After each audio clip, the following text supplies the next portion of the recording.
On a planet of 6 billion people, a select few possess a unique genius. Give George Widener any date in history, and he can tell you what day of the week it was. What day of the week is February 25th, 1993? 1993 is Thursday. Tommy McHugh was mysteriously awakened in middle life to a talent he never knew he had. It's hard for me to switch off the brain. I can't switch it off with sleep or rest. It's constantly thinking of ideas and creating. George and Tommy offer scientists a way into understanding the normally elusive workings of our own brains. Some scientists even believe that there are similar fragments of genius lurking within us all. I might have a way of tapping into these hidden skills, which I believe must be within us all. George Widener is on his way to New York's Columbia University to demonstrate his remarkable brain. My birthday is December 21st, 1975. 1975, that was a Sunday. This year is going to be on Friday. 11th July 1980. 11th July, that was a Friday. In just seconds, George can calculate the day of the week for an unlimited range of dates. My birthday, 8th of April, in 8th of April. 5,372. 5,372. It's Wednesday. But you better celebrate it now, because we'll all be dead. At his home in Asheville, North Carolina, George works into the night, drawing elaborate calendars. I'm listing all the Mondays for the next 500 years, the next 26,000 Mondays. Before bed, he reads not a novel, but printed sheets of population figures. This city is 68,889 people. The odd thing about Asheville is that if you subtract Harvey, Illinois, which is a flat 30,000, which is the only one I've seen like that, then you get the exact population of Burlington, Vermont, 38,889. 2470 and 7074. December 5th, 24,070. That's a Friday. Numbers follow George wherever he goes. 7074 is a Saturday. He finds comfort in them. Saturday. December 5th, 690 AD. It's a Monday. He considers them his friends. It feels relaxing. It's like music, you know. Music is, it's like numbers that are happening really, really fast in your head. Came here first time in 1784, Montgomery County established. December 5th, 1791 is today. George says no one ever taught him how to calculate calendars. In fact, he insists he's not calculating at all. I don't have no formulas or no kind of thing, but I kind of push and pull inside my head. It feels like more like I'm lining things up. Like if you lined objects up in a row, it feels like that, sort of like I'm just going through and lining them up. George's skill is phenomenal, but it comes at a cost. He suffers from a form of autism, a brain disorder that leads to awkwardness and social isolation. I was never a person to be able to socialize in a... I went like 2 months. I remember one time I didn't hardly speak to anybody. As a child, school was a place of fear and dread. But a chance encounter at his grandmother's house when he was 7 changed his life. I'm standing in the living room and looking up at this calendar, and just the sort of the magic of the rows of numbers or something, and it was something that was very powerful for me. And then I'd sort of like I found out I could look ahead and I'd sort of know, you know, which day it was, and it was just natural. Today, George is perhaps the world's greatest calendar calculator, but he is not unique. He belongs to a select group of people known as savants. What date was the third Saturday in October in 1945? It was on the 20th. What day of the week was May 30th in the year 1? May 30th, the year 1 was on a Wednesday. This is remarkable, George. You got every one of these right. Psychologist Darrell Trafford has studied savants for over 40 years. Savant, by definition, is somebody who has a mental handicap of some sort with what I call an island of genius. And the difference between genius and savants is this disability. Otherwise, we would call them a genius. Now, savant skills come in a sort of a spectrum. There's something called splinter skills, memorizing license plates or sports trivia. Then there's something called talented savants. These are people who have a conspicuous skill that's really quite obvious in relationship to handicap. And then there's a group called prodigious savants. Prodigious savants are people whose skills would be spectacular even if they were to be seen in a normal person. That's a very high threshold to meet, and there's probably fewer than 100 such persons living worldwide at the present time. The achievements of prodigious savants are all the more remarkable given the handicaps they often carry. Kim Peake is physically and mentally disabled, but he can read 500 pages in an hour and has memorized 9,000 books. Kim is simply a phenomenal savant. Some people have called him the Mount Everest of memory, and he is. I think he is truly a unique person. Leslie Lemke is blind and mentally disabled, but he can play back any piece of music after hearing it once. He knows things that he never learned. He knows things that the musician has spent a lifetime trying to learn, and he came with that knowledge. Now, to me, at least, the prodigious savant comes with knowledge of music, art, mathematics installed. They know things they never learned. And George Widener, certainly, the level of his abilities fits into the category of prodigious savant. How do prodigious savants like George do what they do? As recently as a decade ago, scientists could only guess. But the latest technology now enables them to probe more deeply.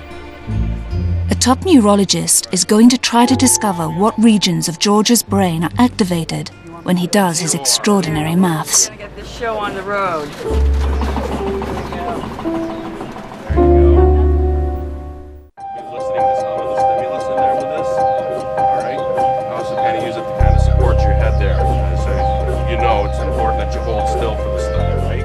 Most savants are too disabled to endure a brain scan, but George Widener is prepared to try.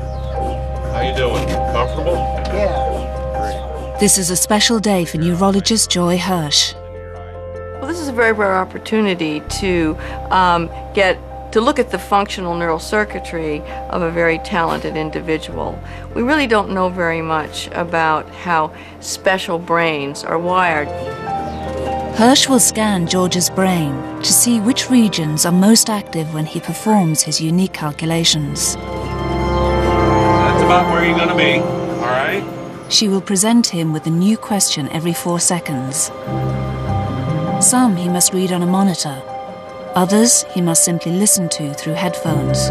What day of the week is May 3rd, 1999? He's not allowed to move. He has to simply think his answers. What day of the week is April 15th, 1988? The experiment lasts an hour. All right, you can take those earphones off. There. Okay. Yeah. All right. Now just, get up slowly. Put your balance back. When he emerges, George seems to have a bit of a calculating hangover. Yeah. I was thinking about Al Capone. On May 4th, they arrested him, they sent him to prison in 1932, and today's the day he died. Wow. So, George, what I want to do is sort of take you on a tour of your brain. How's that? Good luck. Okay, here we I don't go. know. Here we go. We're interested in understanding the specific parts of your brain that are active when you do this wonderful skill you have. Incredibly, Hirsch discovers that George's brain, while structurally normal, is mysteriously ablaze with activity in unexpected areas when he's calculating dates. 3 of these areas are normally used to recognize words, shapes, and to initiate movement. I see activity in the motor areas, and you weren't moving at all in the scanner. You held absolutely still, and yet those parts of the brain were active when you were doing the task, suggesting that they are also engaged. Why George uses the motor areas of his brain to do his maths is unclear. The map hints that George has an unusually organized brain, but Hirsch needs more proof before she can conclude that he is indeed wired differently. We don't have comparisons, because if you or I go in the scanner and we try to do these calendar calculations, we simply can't do it. Since the average person can't do what George can, Hirsch devises a second test that pretty much anyone can do to see exactly where his brain is different. She asks him to name pictures of everyday objects. This time, what Hirsch discovers is extraordinary.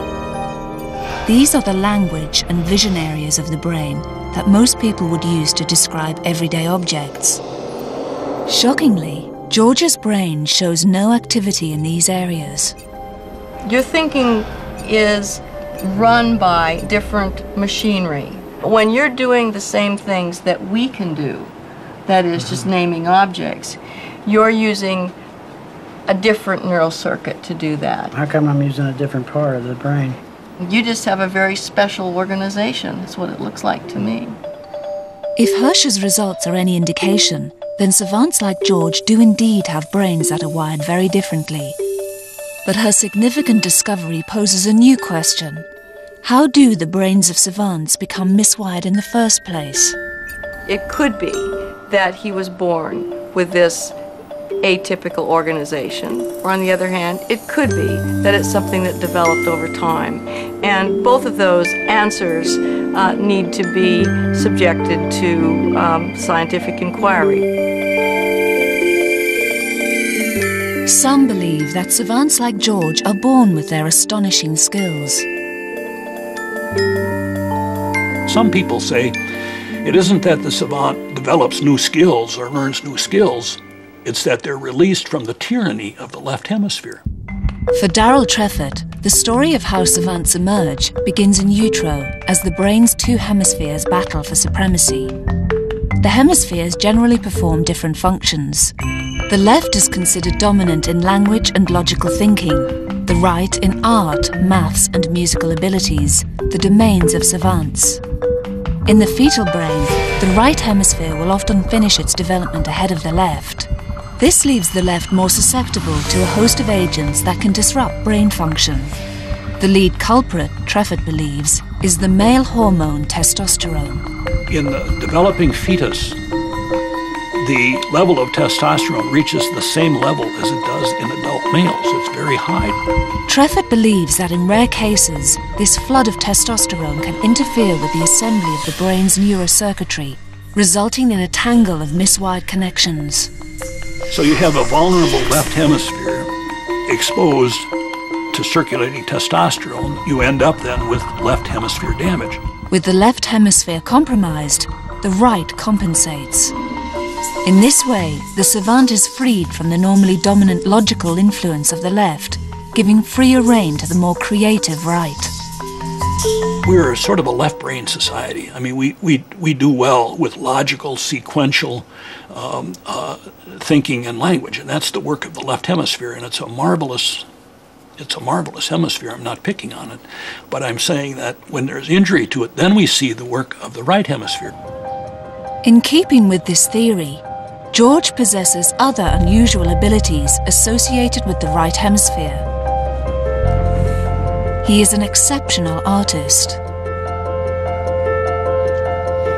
He has an enhanced appreciation of detail and a draftsman's ability to record it. Well, I see geometrical shapes. The bars forming the circle are sort of in a box shape, rectangular shape. and there's a hub inside, and the spindle is like 23 meters. I'm just very fascinated with how the lines radiate out from the center. That feels very strong to me for some reason.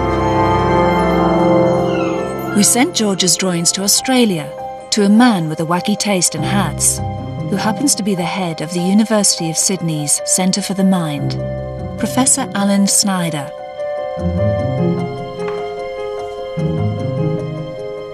He's captured the London eye in exquisite photographic realism, actually.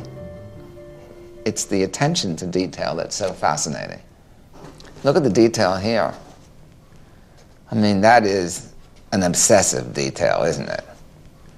Like a tape recorder or like a photograph, a camera, they record all the details.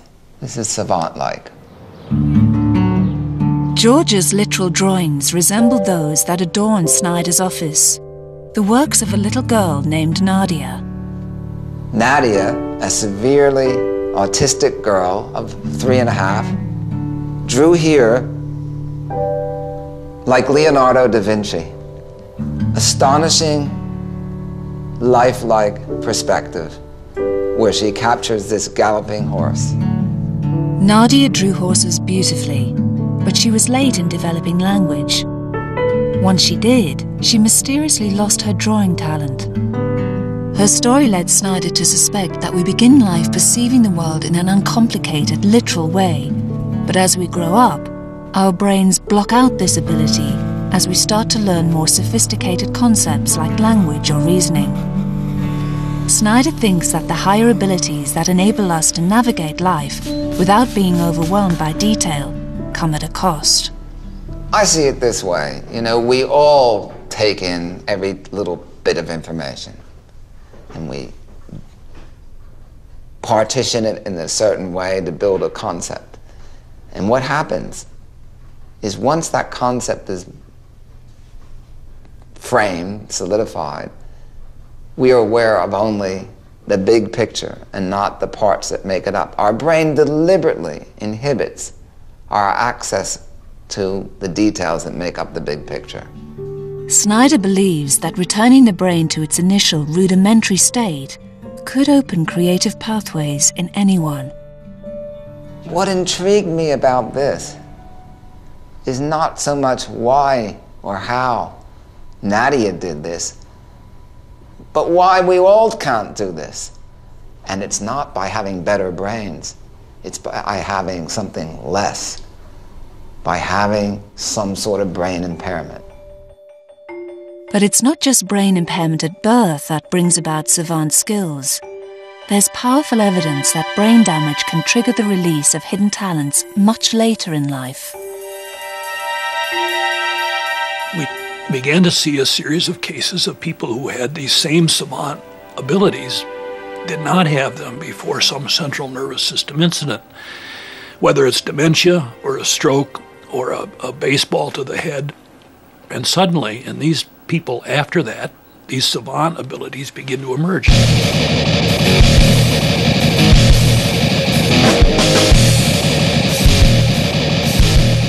One such extraordinary case is Tommy McHugh.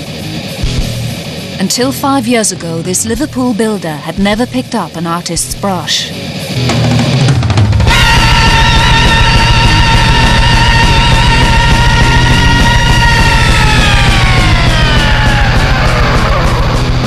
But ever since a near-fatal brain injury, Tommy has been consumed by a powerful compulsion. It's an amazing thing that's happened to me. I'm exploding from my head of bubbles of creativity. They're unstoppable. They're like a lava outflow. I can't stop it. One morning, Tommy was sitting on the toilet when he was rudely interrupted. There was a banging on the front door, a friend calling, so I forced myself, which was something I didn't do.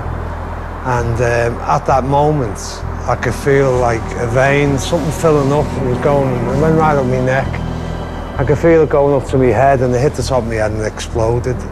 Like a bang on your head, and I was vomiting immediately, the sick. blood coming out my nose, eyes and ears. The first to discover Tommy was his wife, Jan. He was grey. He was really grey, and he was just lying there.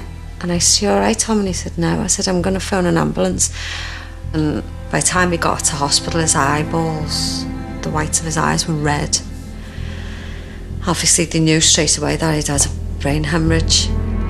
2 arteries in Tommy's brain had burst, one on either side. His brain began hemorrhaging blood. When I was in the hospital and they stood at the end of my bed, 3 or 4 people in my coat saying, "You may not make it, you may die, or you could be in a coma, or you could be paralysed, or you could be everything gone wrong with you." Surgeons worked quickly to save Tommy's life. They inserted a wire coil to plug the leak on the right side of his brain and applied a metal clip to the left to prevent further injury. When he's had the brain surgery and he went into intensive care, he just didn't recognise me. He didn't know who I was. I didn't know nothing in my recovery bed. I knew nothing. I got sent home with 98 staples in my noodle doodle. I was sitting on my living room floor peeing into a 4-pint plastic milk bottle. I couldn't walk upstairs. I couldn't eat. I didn't know anything about eating. I was getting spoon-fed porridge by my wife. I knew nothing.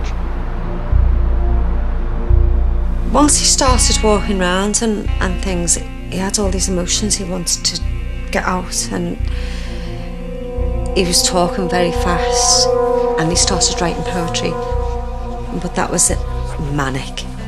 I mean, like that, dead, really fast writing.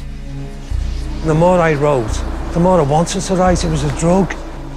It was like he was possessed by something else, and that's where I get like he was going a bit insane, because it was really frightening. But Tommy's poetry was just a prelude to his madness to come. Jan was in the kitchen when she got the next shock. I was cooking and then it turned round in a couple of minutes, and it filled a whole page with these tiny, tiny faces. Every face was different. There was like, you know, the alien face that goes like that, but every expression on it was different. And I had the fright of my life, to be honest with you. And then from that moment, it just escalated. When you see a mouth screaming, I'm screaming for help. These are basically my identities on the canvas. All the images that are protruding through my brain. Picasso does split personalities, split faces. If I knew him when he was alive, I could have said to him, "You got a bit of brain damage there, haven't you, Picasso? You know, you're doing heads like I'm doing, you know." And I reckon I could have a laugh with him. Tommy's artistic mania has threatened to overtake his surroundings. No one can accuse him of not making the most of the available space. His talent might fall short of Michelangelo's, but he makes up for it with his manic drive. It was this drive that became too much for Jan. I smelled the house went all smoky one day, and I was downstairs, and I'm very house proud. I like everything nice. And this day there was smoke everywhere. I went up and it was black. There was burning wax candles, and the room was filled with black smoke. He was black, yeah. It just wasn't normal. It was way off normal. And he come down and he said, "You don't know who I am, do you?" For Jan, it was the last straw. Even though I felt so guilty for leaving, I had no choice really. At the end of the day, I had to go. What had happened to Tommy McHugh? Nobody seemed to know. Alone and desperate, he sent off nearly 60 cries for help, written in rhyme, to doctors around the world. My brain is split in a neuron war, wondering and arguing on what to do, looking for a brain explorer. Is it you? Can you help me link up my brain? Unknown to Tommy, 3,000 miles away, a Harvard neurologist would understand exactly what he was going through.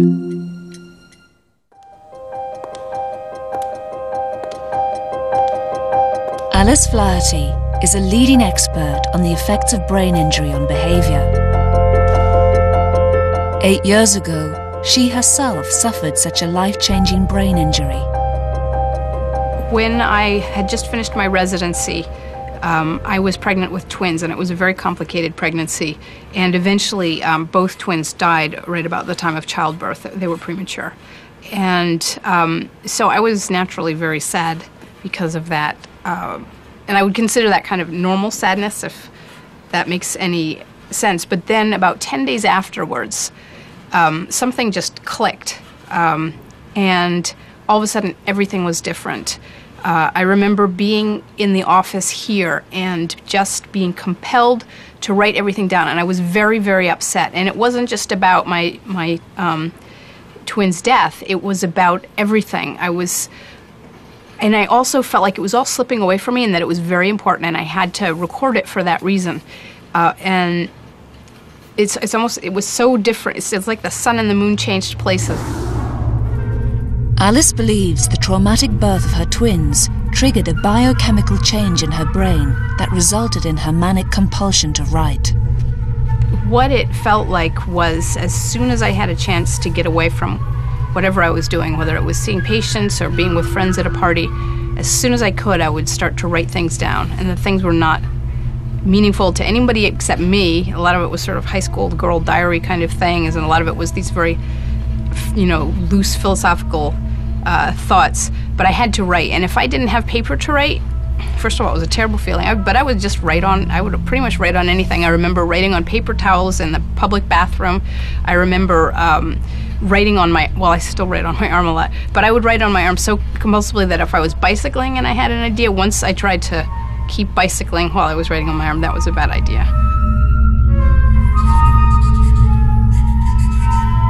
I would sometimes wake up in the middle of the night to write stuff down. And that was, I think, when my husband, who was incredibly patient and supportive through all of this, it was these little notes that I would write in the middle of the night, and I would stick them on the wall, and I had like a little glow-in-the-dark pen, and he'd wake up and there'd be all these little sticky notes on the wall, and he'd be like, "Oh no, you really are sick." Alice had not only found her in a muse, she'd fallen down her very own rabbit hole. Things just started occasionally just looking different, and this was almost more of a sensory experience, where I remember once bicycling and I was passing some beech trees which had those knots on the bark that looked like eyes, the branch scars. And then all of a sudden they didn't just look like eyes, they really were eyes. And I don't mean they had blue irises and eyelashes, but they were suddenly alive. And it was that sort of animate feeling that would happen a lot. And it wasn't actually scary. It wasn't like a paranoid thing to see these eyes. It was just amazing that these trees, I could see that trees were seeing. I thought it was so great. Alice turned to psychiatric drugs for help. Eventually, she found the ones that curbed her mania. As word of her experience spread, writers and artists with similar conditions started flocking to her door. My own experiences changed the kind of patients that I seek out, change the kind of patients that come to see me, and they very much changed the way I talk to patients, and they talk to me as well, I think. Luckily for Tommy McHugh, one of the dozens of letters he sent off to doctors landed on Alice Flaherty's desk. The first thing that struck me was that actually he's so exuberant and he's so impassioned about things that most people don't think about. And there's so many exclamation points. I mean, I don't know how best to say it besides that. I have no barriers in front of me to present to people. I know you are the same, Alice. You are in your writing. Happy experiencing writing. I was going to write a rhyme on the full roll of wallpaper. Ha, Alice, me and you get together. They better keep pens, pencils, paint, crayons, paper, bare walls, stones, wood, candles, feathers, bone, sand away. As, the urge to create is like being a heroin addict, given his dope after waiting 6 hours in the rain. Yahoo, all this is underlined. I don't mean Yahoo for the heroin, Yahoo for the art, etc. I think that just about says it all.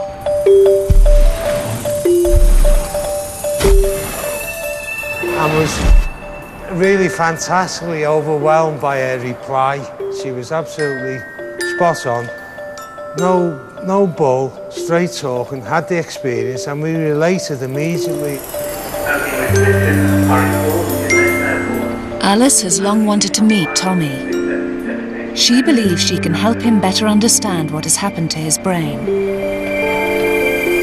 Tommy has a criminal record which prevents him entering the United States.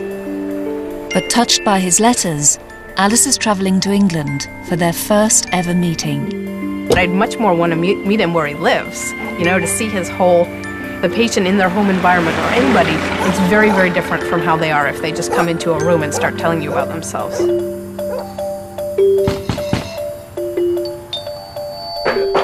Oh, God.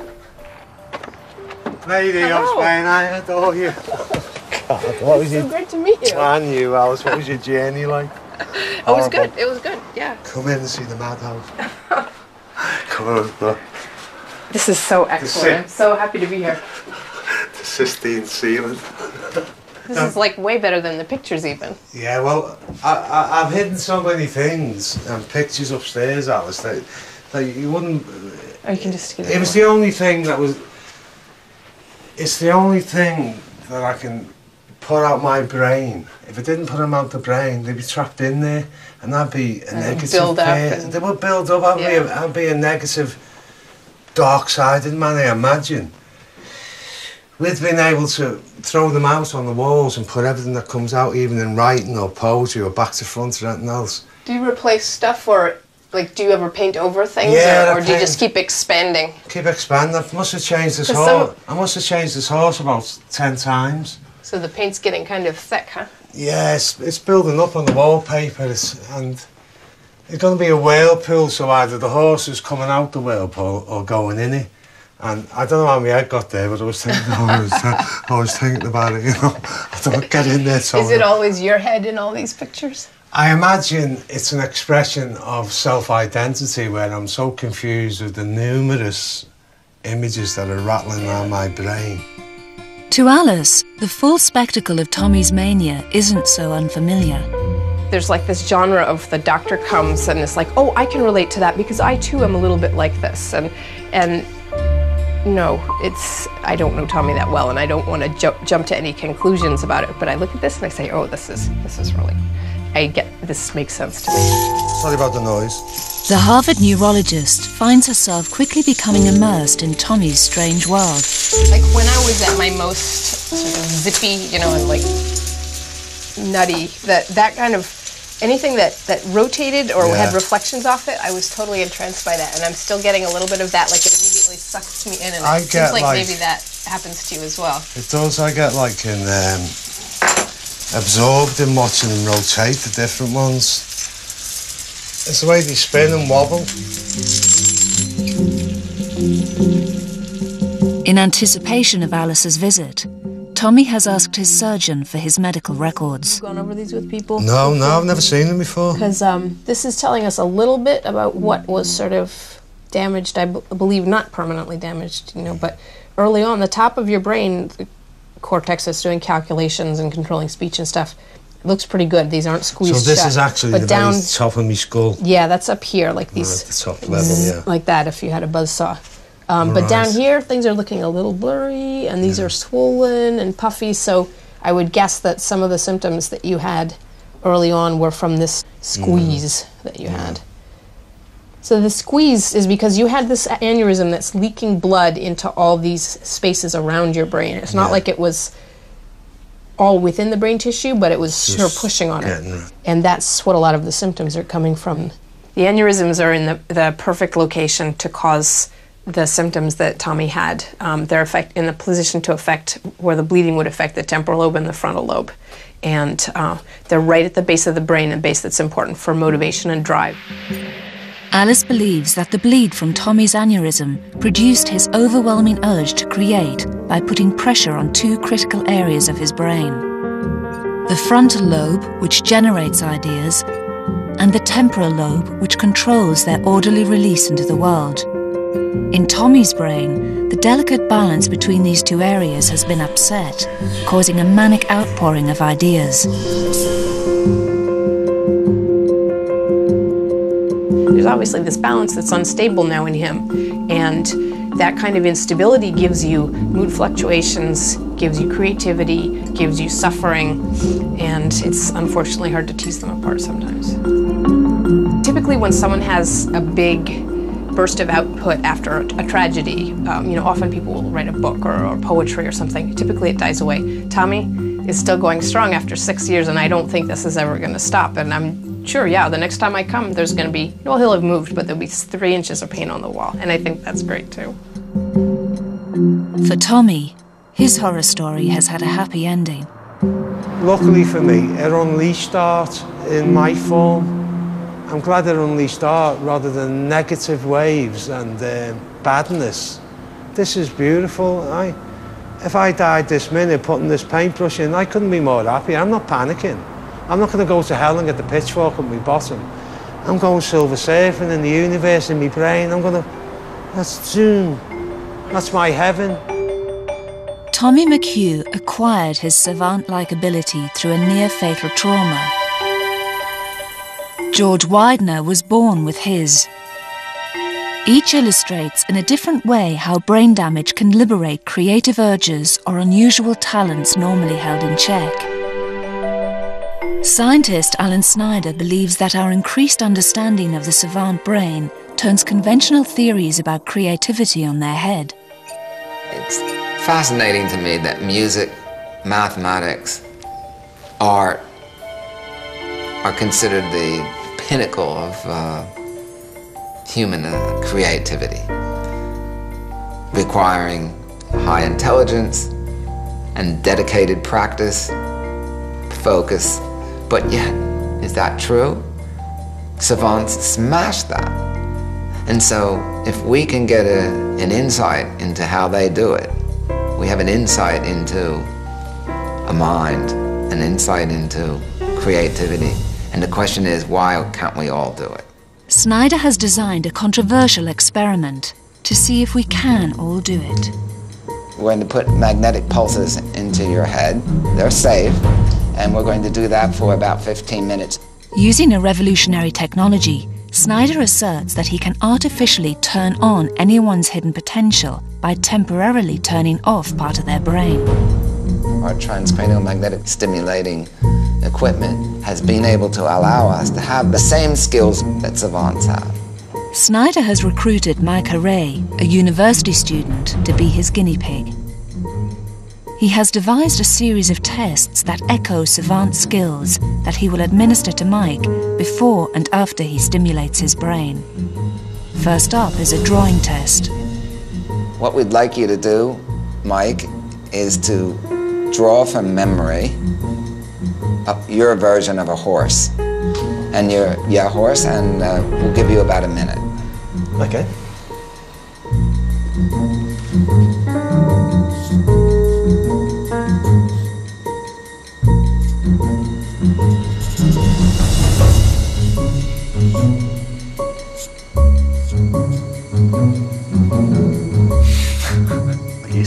That's fine. Thank you, Mike. In the next test, Snyder asks his subject to repeatedly read a familiar proverb. A bird in the hand is worth two in the bush. A bird in the hand is worth two in the bush. In fact, it's so familiar to Mike, he completely misses the repeated "the." A bird in the hand is worth two in the bush. Finally, Snyder has Mike try to replicate a truly awe-inspiring savant skill. There's a scene in Rain Man where a box of toothpicks are dropped on the floor, and instantly the savant guesses the number. 180. Mike has 1.5 seconds to count a mass of projected dots. 160.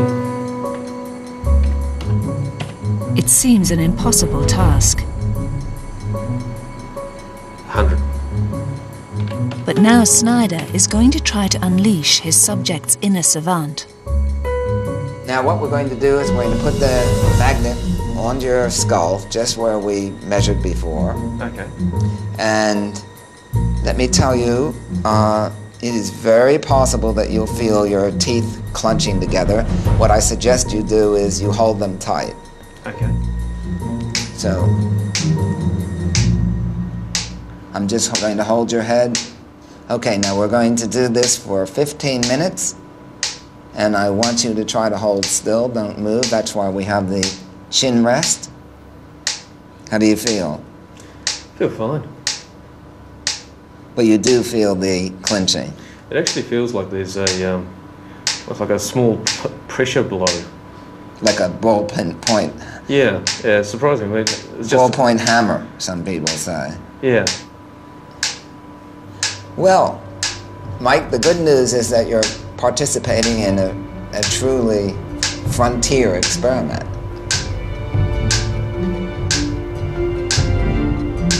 10 seconds. Is Snyder for real? Will his newly manipulated subject be able to perform the remarkable skills of savants? Okay. Thank you, Mike. Watching exactly the spot in the brain they're targeting. For the past 15 minutes, Alan Snyder has been shooting magnetic pulses directly into the brain of his willing subject. Okay, first of all, Mike, how do you feel? I feel pretty good, yeah. Okay, we're going to talk about that more later, but before we do, what I'd like you to do is participate again in the reading of the proverbs that you did before.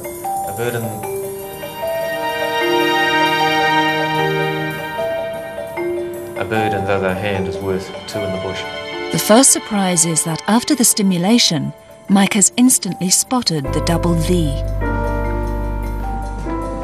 Everybody sees the two "these," but they somehow don't access it.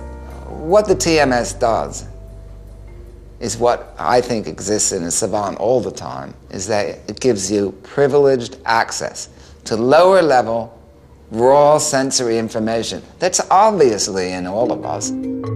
Mike's brain now notices the double "the" because the magnetic stimulation beamed into his left hemisphere has turned off the higher thinking processes located there.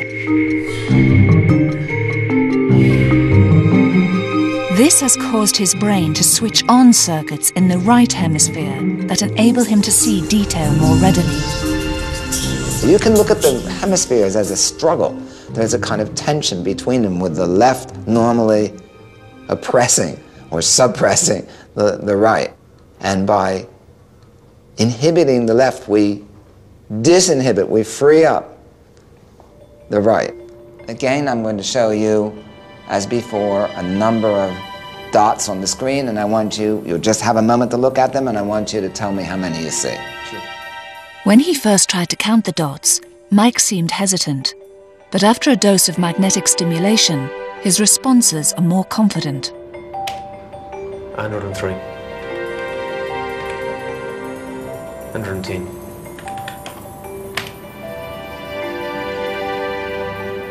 62. Okay, so before the transcranial magnetic stimulation, you got 2 out of 20. Right. Which is very typical. Yeah. That's about what most people get. But in your case, quite astonishingly, after TMS, you got 8 out of 20, which is better than our average. Excellent. And when Mike draws the horse, he seems to do it with a lot more flair. You seem to have a completely different schema, whereas before you concentrated on the bold outlines.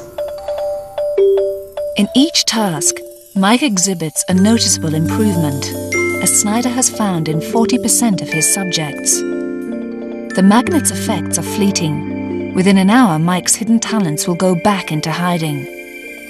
But Snyder is not shying away from his ambitions. I would one day actually like to have a thinking cap. You know, this device that allows us to go against our evolutionary makeup, allows us to become literal, but a better way to say it, allow us to get rid of our prejudices just for a moment. Should Snyder one day realize his dream, perhaps the question will no longer be whether we can possess the unique abilities of savants, but whether we would want them.